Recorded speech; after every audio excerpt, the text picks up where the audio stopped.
I'm Florence Denmark. I'm at Pace University, where I've been a professor for many years, and I am a psychologist. Okay. Can you tell me a little bit about how you became interested in psychology? Well, it really started, it started back when I was in high school, and although I didn't know what psychology was, we didn't have any courses. And one of my friends, when we went to take the SAT exam for college, he told us, don't eat breakfast, don't eat lunch, because it was an all-day exam. And we all listened to him, and the reason he gave was because rats go faster running through a maze when they're hungry. So he thought, well, that was kind of a negative reason to take psychology, but it intrigued me. And then when I took a psychology course at the University of Pennsylvania, where I was a student, I just loved it. And we had a lecture and lab in that in the introductory course, and I just fell in love with psychology. Great. And how do psychologists work for public interest and as far as making the world a better place? Well, that's one of my main concerns. I mean, I'm a social psychologist, and I do research there and in the psychology of women. And my belief is that research should be for a purpose, research for action. So hopefully, I mean, it may be a long way around, but hopefully that some of our research has effects and we can use it to affect policy in different ways. So how does that happen? How do you make psychology turn into policy? Well, it happens, let's say, some of it happens, it's always slow. It's not something that happens right away and you do things you want. But if you can publicize any research that one does and bring it to people's attention, and particularly sometimes it's a matter of meeting with members of Congress or meeting with our state legislators and just showing, and at the UN I try to do it, even if it means getting a word in here and there in a statement. And it's a slow process, but it's a satisfying one when you make some progress there. And what differentiates a psychologist from other mental health professionals? Well, I think we're the tops and of any mental health profession. I mean, there are people who take 2-year degrees, master's degrees, such as Masters of Social Work and also the new mental health professions. But they're not really as well-rounded as psychologists, because in order for us to be licensed, we have to have many different courses, including a standalone history of psychology course that I teach. And it's just sort of, we're not just doing therapy. We have knowledge of a lot of fields. We may be some, including mental health providers, do research or give reports of what they're doing, but they understand research. They know what a significant difference is. And I don't know that others do that. Many psychiatrists, they do have an MD degree, but how many of them actually know therapy? I mean, there are some, of course, but many of them just prescribe a pill, and that's what they do. Before the advent of the pills, we used to say a definition of a psychiatrist: someone who studies medicine and doesn't practice it, who practices psychology and doesn't study it. So I think we are the best. And what are some problems you see for the future of psychology? Well, of course, there are the problems like with insurance and getting appropriate payment without the HMOs who may limit the number of sessions one can have. And these are certainly problems.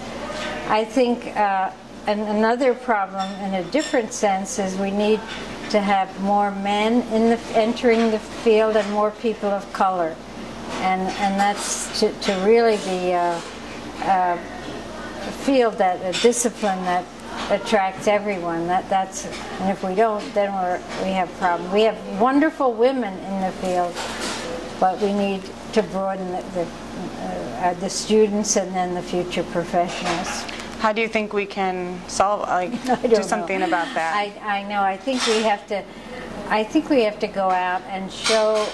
It's sort of a double-edged sword. I mean, I believe we should go out to the colleges and talk to psychology groups, the psych clubs or psychi, the honor society students, and make sure we get to talk to men as well as women and people of color, and indicate what a great field it is and wonderful people they'll know, not only their patients or clients, but wonderful colleagues. And that's one. So we have to really show that, but we have to also cope with the what I call the insurance side, and we do have people like at NISPA who do that sort of thing, and that's important. I think another thing that some people have talked about is working together with other professions, meaning whether it's general physicians, audiologists, I don't know, different groups, and where there may be a means of not just limiting ourselves to only knowing psychologists, but working with other professions so they can recommend, and we have an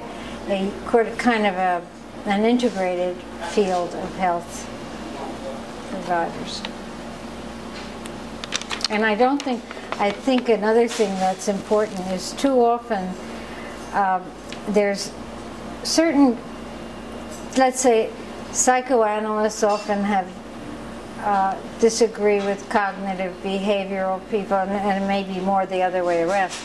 But I think we have to recognize there are different aspects of treatment, and we should support each other in a sense. I mean, you can be a psychoanalyst, and that's great. I have no problem with that. But don't talk down somebody else, and vice versa.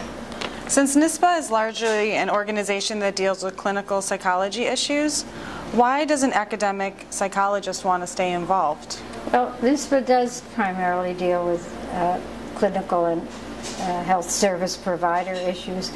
But I think, one thing I've always felt, and I still feel that way, what affects any psychologist affects all psychologists.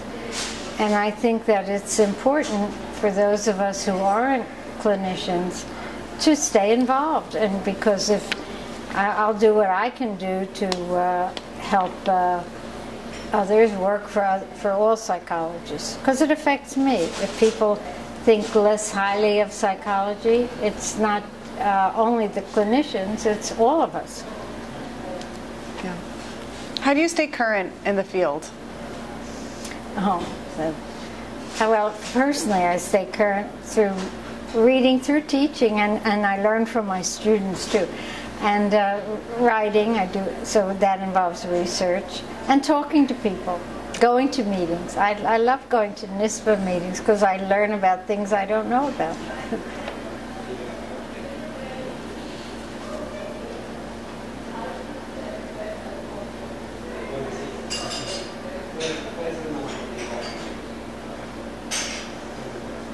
What does a psychologist in the academic division do that you think that the common public or person should know?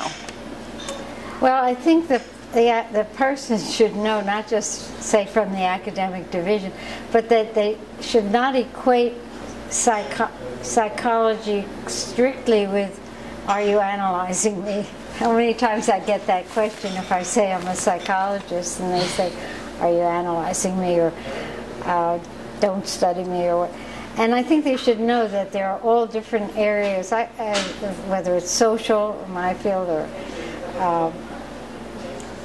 many developmental, whatever field of psychology someone is in, people should know that that's what makes psychology exciting, because it does cover all these areas, and in one way or another, we get this broad background, and I think that's important, so we're not narrowly defined. One thing that I encourage our students at PACE to do is to be active, and I think that's important, to spread the word about psychology, to give talks, to publish, whatever is relevant, to help the world know that we are the best profession of all.